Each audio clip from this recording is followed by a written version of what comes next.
So, why are we talking about the contribution of learning and change to transformation? Um, Usual guidelines for the call, guys.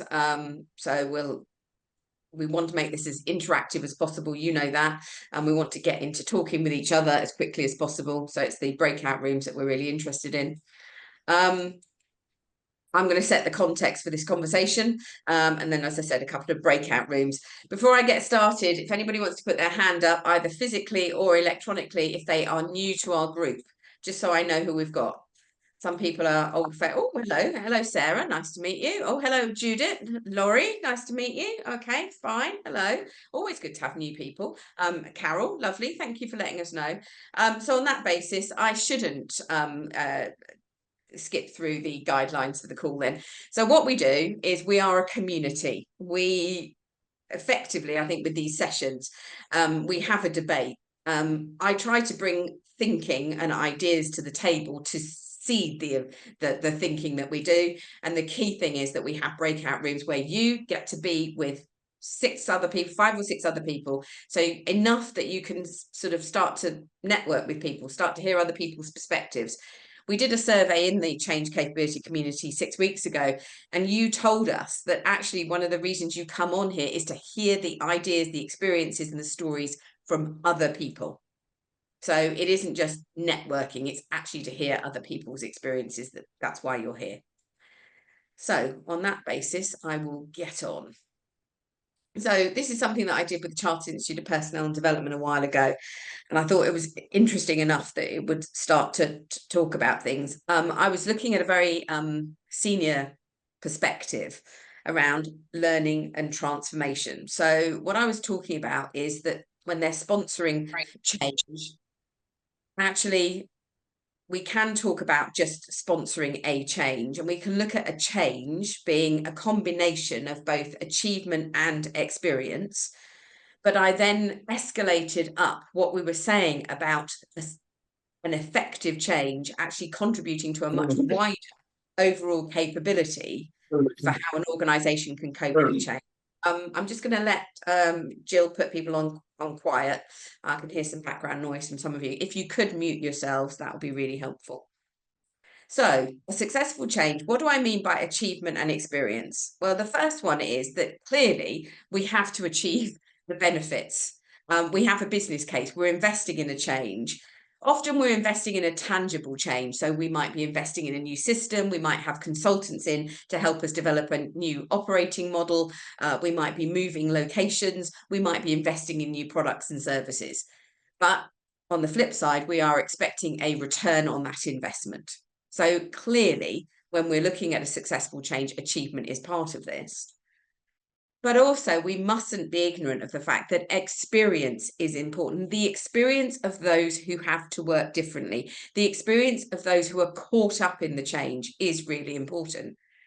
Because experience is, if we don't get that right, then I don't want to be involved in this change. So we slow down the achievement. We don't realize benefits because actually people aren't coming on board. That would be one thing to think about. But the other thing is that we run the operational risk of churn. People will go, no, I'm leaving. Or at the very least, they will reduce their involvement. They will withdraw their discretionary effort. So actually, any successful change, when I'm talking to senior leaders, the thing that I want to point out is that change is a combination of both of those things. They've got to keep an eye on both of them simultaneously. And then to support this, and this is why learning is so important as part of transformation, in that clearly there is learning about how to work in the new way. If we are changing something, it could be that we've launched a new product. We have to upskill everybody in sales, marketing, and operations in how that product works. It might be that we've decided to restructure. Maybe we've done an acquisition and we're bringing new people in. Clearly, we have to onboard people from the acquisition. We have to explain what our processes are, what our organization structure is. So in whatever form, whenever we're doing a change, clearly how we work is something we need to train people on.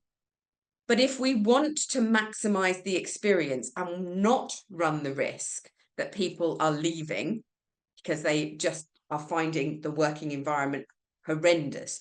Too much change happening, feeling that the change is uncoordinated, not feeling that their achievements are being recognized, that they're valued in any way, that they feel that change is being done to them, not with them. For all of those reasons, we also need to perhaps emphasize the need of how to change. We need to build that kind of skill set. So we are building a capability of working in the new way, but alongside that, we need to be building that capability for how to cope with change, how to cope and thrive, because change is not unusual. Change is the new normal. So that was my starting position. A lot of this comes off the back of the book that I've been writing with Tibby, which is the Neuroscience for Change at Work book. That's being published on the 3rd of September, and it's formed the basis of the Neuroscience for Change 2-day course. And delivering that every 6 weeks or so, it's amazing what people come out with, what people learn from that. And I think I've taken away this piece, which is a recognition that we have to be brain smart. We have to give the brain what it needs. If we don't do this kind of training, the combination of training on how to work differently and how to cope with change, then we miss out the opportunity to build optimism. We can cope with this change, it's going to be fine. The skills, people actually can really think about, I can cope with change, confidence, and feeling empowered. And all of those things point towards a much bigger, a far more strategic capability for change within the organization. So this has gone down really well with sponsors who are now starting to see that maybe taking an interest in sponsoring a change, when I widen it out to both the achievement and the experience, and actually investing in perhaps in a learning culture, is actually part of a much bigger strategic objective. So suddenly I'm connecting their involvement with change, and I'm talking about sponsors because I need somebody to pay for training. So connecting that sponsorship of an individual change to a much wider agenda is going down incredibly well. Because I know we've had sessions before about how on earth do we get sponsors on board? How do we get sponsors involved? So I just wanted to share my experiences of this and how well that is going. Something else that came up, therefore, is recognizing that all of these together is perhaps part of a learning culture. And I'll put this on the agenda in just a moment. We'll talk about what that is. I was looking at what used to be called the Corporate Leadership Council, and they've been bought by Gartner, so they're now part of Gartner HR. And they say a learning culture, I know Peter Sengi's got his own definition, but this is easier to absorb.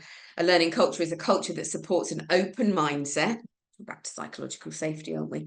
An independent quest for knowledge and shared learning directed towards the mission and goals of the organization. So saying to my senior leaders, actually, an effective change, what happens is that if you're doing down the bottom left there and keeping an eye on both achievement and experience, then you are developing a learning and supporting a learning culture within your organization. And you're relying on a learning culture within your organization. So it goes both ways. So I think it does show that perhaps a learning culture is a top priority because it feeds the organizational capability for change. It's interesting that I was looking at a CIPD report, which is saying that 70% of their respondents say learning improves their sense of connection to an organization, and 80% say learning adds purpose to their work. And with 90% of organizations concerned about employee retention, and seeing that providing learning opportunities is the #1 retention strategy, these are things you might want to consider as, why is learning important? Why do we need to get that right?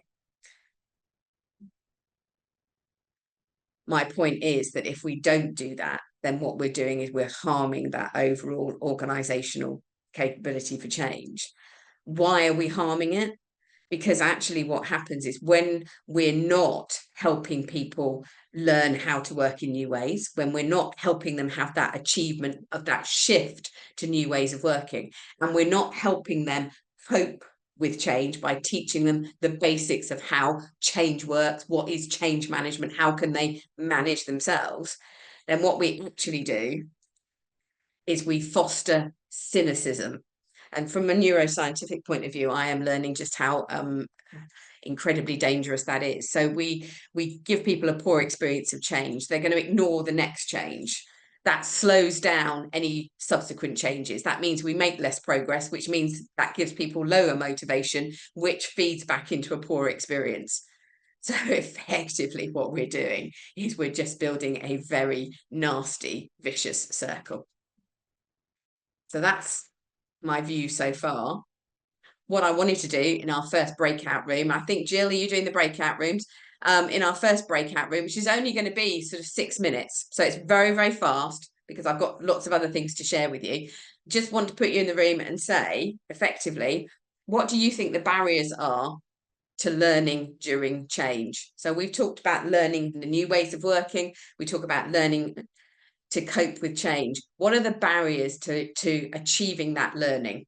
Are there barriers around finance or time or people recognizing the importance of it? What are the barriers to learning during change? So it's just a 6-minute chat, basically, but it gives you a chance to be in one group, and we'll come back and we'll mix it up and do another group, but you can get to say hi and just any barriers you've got. And what's going to happen is I'm going to collect in your collective wisdom when you get back.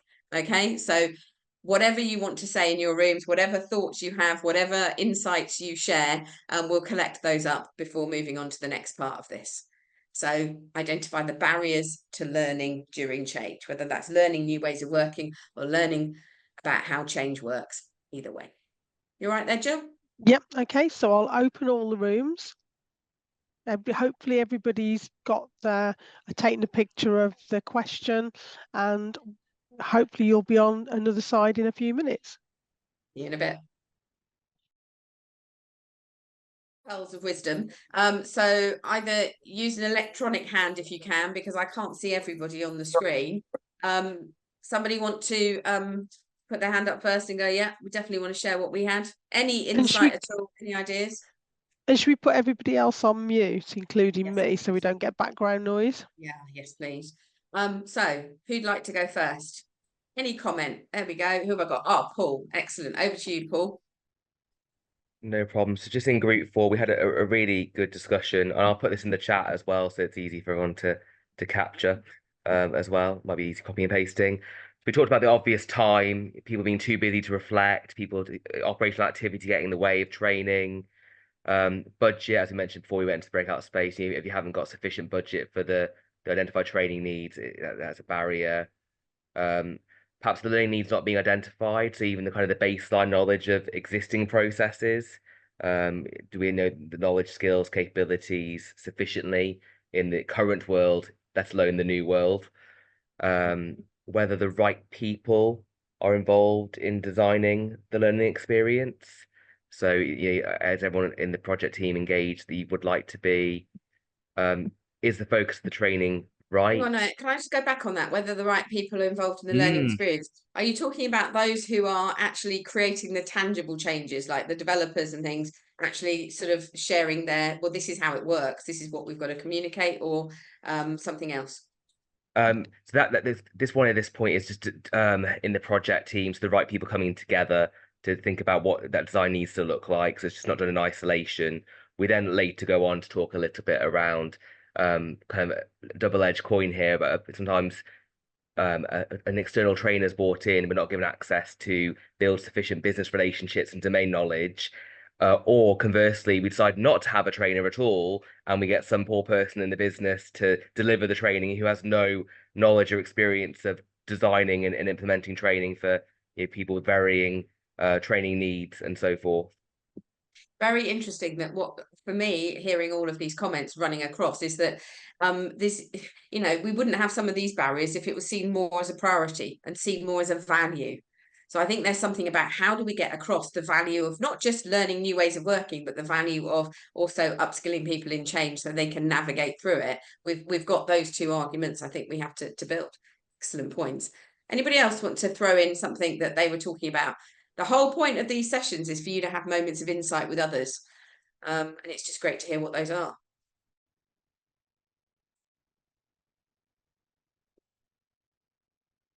I can't, there we go. Sarah, over to you.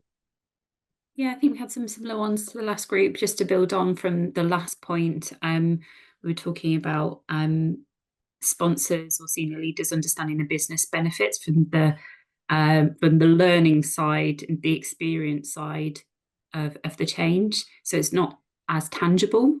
It's not as easy to measure. So sometimes you get senior leaders or sponsors that just get it from a sort of people behavior perspective, and others that don't. So we said that was a sort of double-sided kind of barrier in terms of being able to articulate the business benefits, but also being aware of who the sponsor is and whether that is going to be a barrier to seeing some of that learning take place in the right way.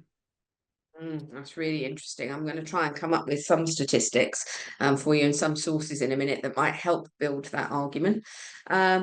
Somebody else? More comment before we move on? Laurie.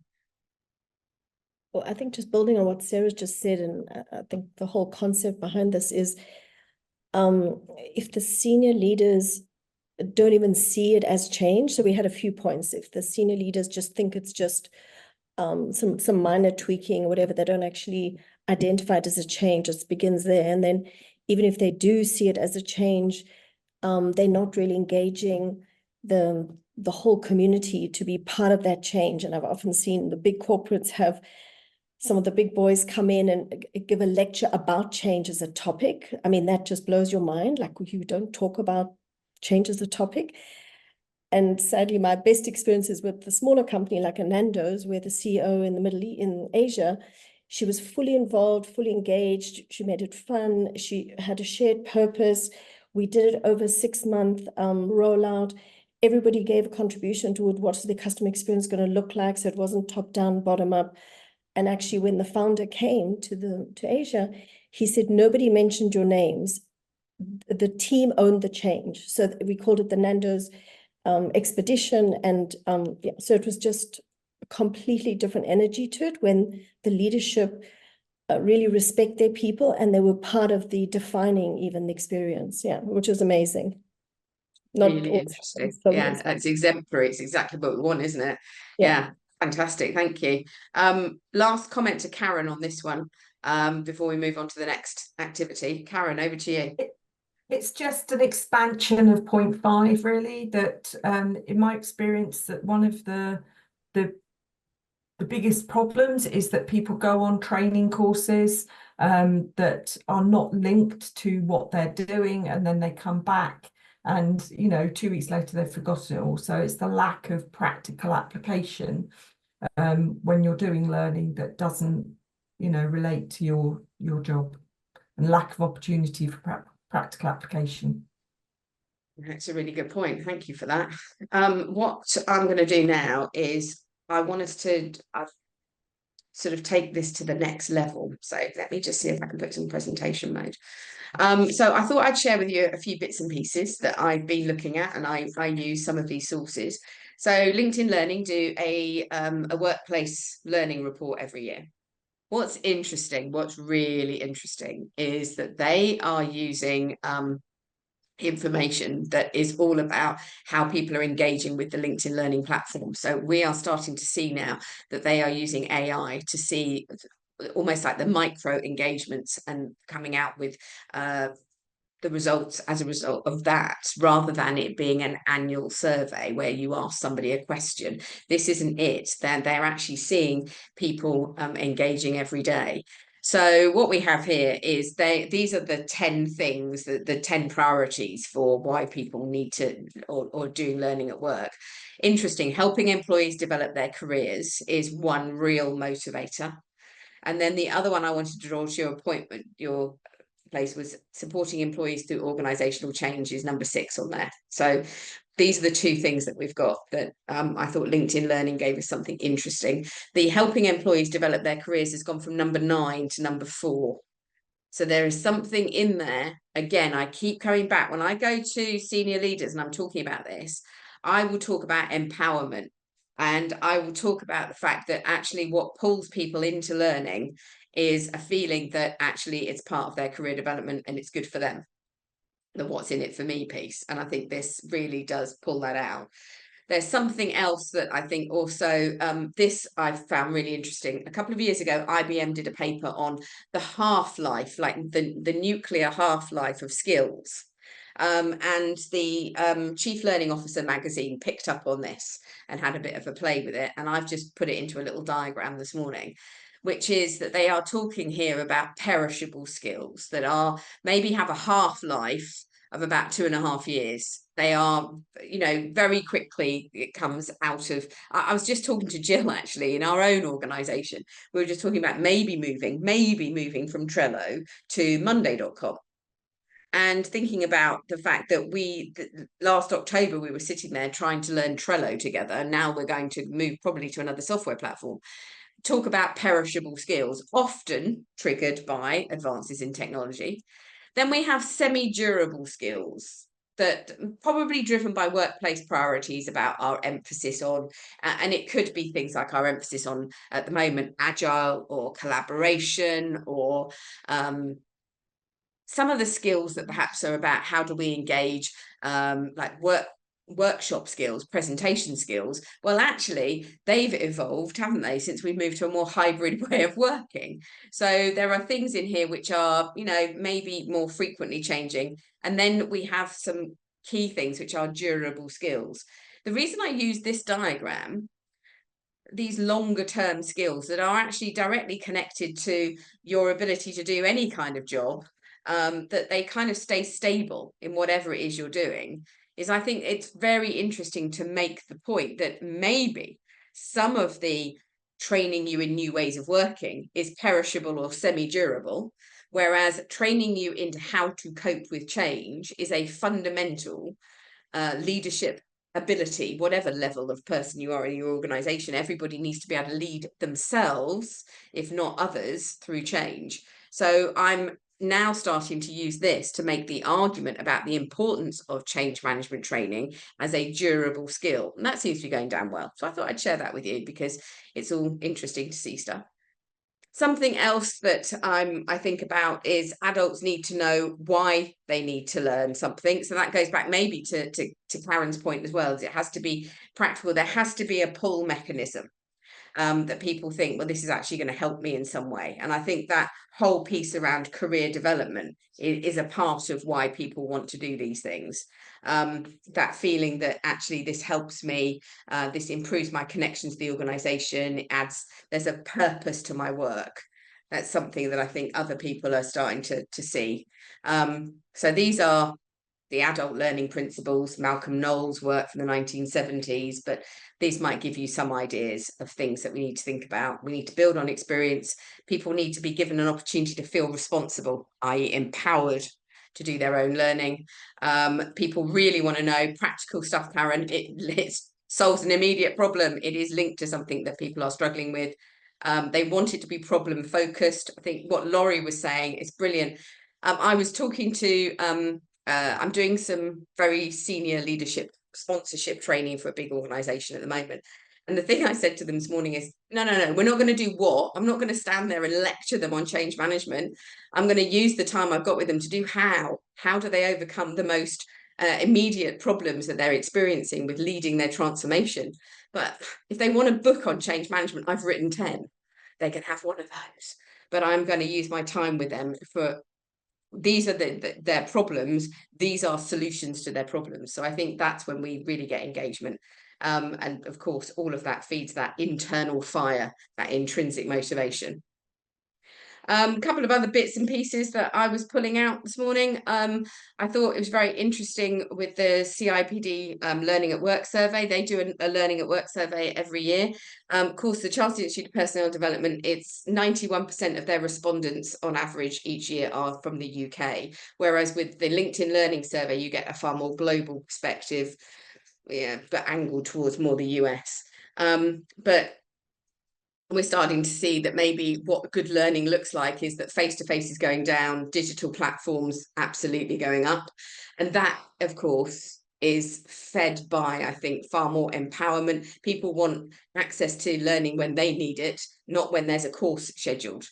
I mean, I'm at the sharp end of providing training courses, and I also have a platform where all of the online video content is there. Why? Because sometimes I've got a client who is going to book their people onto a program of courses, and it goes in their annual sort of course catalogue. And I've got clients who book me up to the end of 2025 because every quarter I'll do a course for them. But most of the time these days, I've got people who want an immediate solution to an immediate problem, and it's all online on demand. So I make sure that they've got both of those things. And that brings me to, again, something else to think about is the marketing industry statistics about video and why perhaps some of that video increases retention.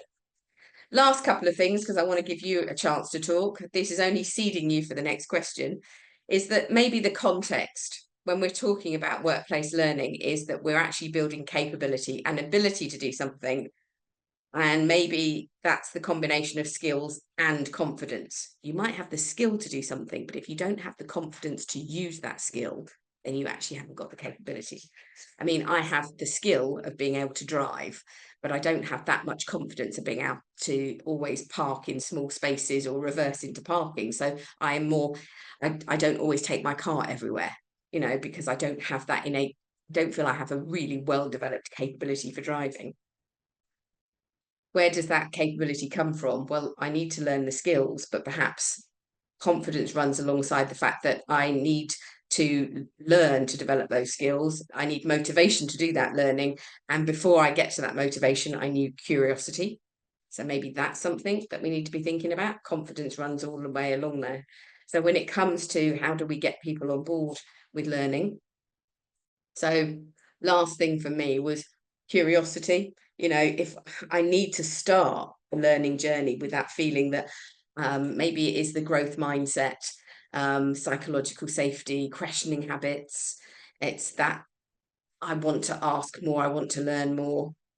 Motivation means I probably need to minimize the threat of learning anxiety. I need to minimize the threat that I'm going to ask stupid questions and maximize the reward from training. It links to your objectives, it links to your career development, it solves your immediate problems, i.e. there's always a what's in it for me. And then there is something here about adult learning principles, that we get the context right, the autonomy is there, people can learn when they need to learn, the relevance is absolutely there, and the content is easily consumable. So in other words, what is it that we're doing to perhaps make the learning right for our change situations? And what I wanted to put up in front of you is that maybe there are some design principles that we need to think about. And this is what's going to be your breakout room that Jill's just pulling together right now. So we'll use the rest of this time today to have a look at what do you think perhaps these design principles should be for learning on the job. So I'm going to hand over to Jill now to put you into breakout rooms. The question is this: what do you think the design principles or success criteria need to be? Because what we want is we want engaged learners, intrinsically motivated learners, learners who will pull either learning about new ways of working or learning from change from us. So if we can win the argument about getting the investment to do the training, we've also got to have people who want to use it, who want to take part. What are the design principles? What are the success criteria that perhaps increase that level of buy-in, that level of pull? Let me at it. I want to get involved. So Jill, over to you in terms of letting people think about success criteria and design principles. You got the rooms open? I've got the rooms. I'm just going to open them. So hopefully everybody. As I said, I put up, to get us started, I put up some examples around compact, relevant, practical, tailorable, real and accessible. I would be very interested to see what you did with that in your own group. So anybody want to start the ball rolling?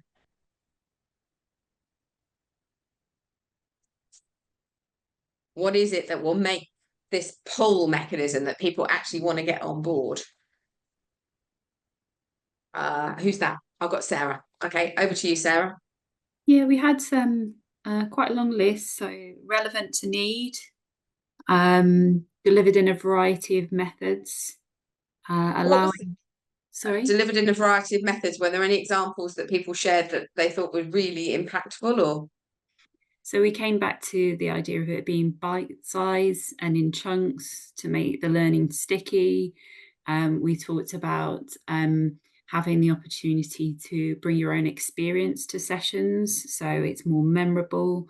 We talked about having some kind of follow-on to embed learning, so things like action plans, and building in processing and reflection time to the learning, because everyone learns in sort of different ways. Yeah. Do you know what? I should say that, I'll just put this up here. Having done the neuroscience for change stuff, one of the things that's really hit home, guys, is the importance. It's really changed how I do my planning or change planning and everything, is the importance of reflection. Without boring you senses about what's on the neuroscience course, in terms of brain health, it's about peaks and then valleys, coming off the valley, having time as we reset. So reflect and reset is what we're talking about in neuroscience terms, and how important that is for people to have that moment to go to that reflection, and actually building in that reflection as an absolute step now, not hoping that it's going to happen by accident, not hoping that because we finished a training course, people will have a moment. No, to actually build in actions that help people reflect and reflect with others, so that actually it builds their moments of insight. I tell you what, that stuff on the neuroscience course changed I do a lot of agile planning, and normally we talk about sort of moving on from almost sprint to sprint, but also increment to increment, and I'm going, no, putting in those periods of reflection has now become top priority. Really useful. Anything else you want to add there, Sarah, before I move on to I think it's Karen? Yeah, I mean, Jill will be unsurprised by this comment, but for me, I think it has to be co-created. So the answer to kind of all of these questions is around, what does the individual need to get out of it? In what way should it be delivered for kind of the best success of that learning, landing and sticking? And what would they like to see in terms of kind of ongoing learning and development? So working alongside those people that you want to kind of develop to understand what it is that you need to deliver. Yeah, I like that idea, putting people in the driving seat, putting people who are being trained into the designed driving seat, if you like. Yeah, love that. Thank you very much for that. That's really useful. Then I've got Karen, then I've got Helen. Yes, there were a couple of points. So first of all is to remember, linked to reflection, is around processing time. It takes a lot of time, if you're giving people information, allow people time to process it, or give them activities that will allow them to process the information, because the brain takes time to process new information.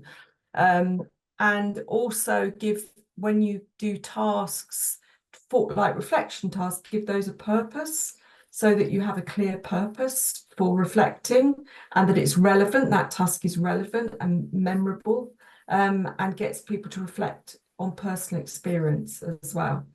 I think those were the two main ones.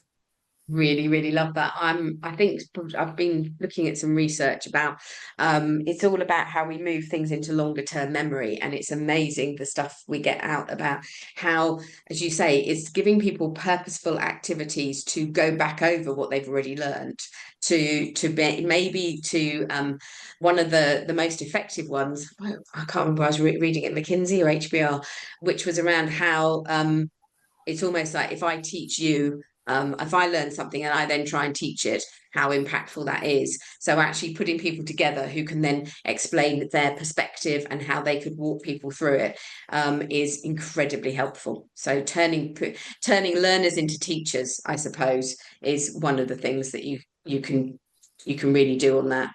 So I'll just put that in there. What was it? Turning learners into teachers. Yeah.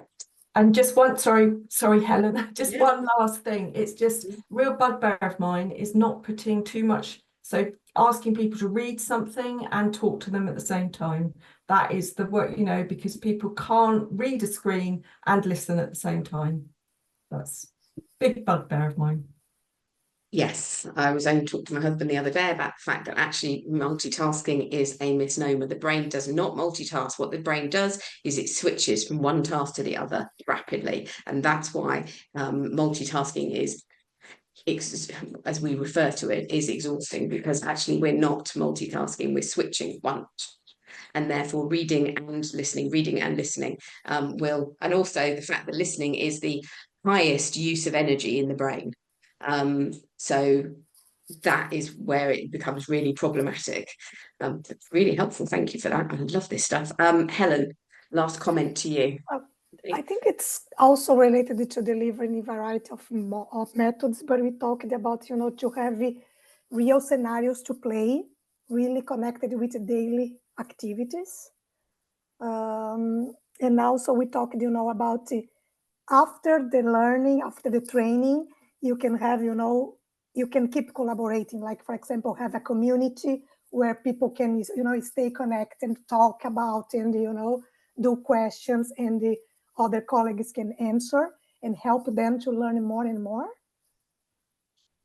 I'm actually like going a to break those continuous up. learning, right? Yeah, I think that methods need to be real, scenarios connect to daily activities, but I'm also going to split out there that I think there's have a community. I think you're absolutely right.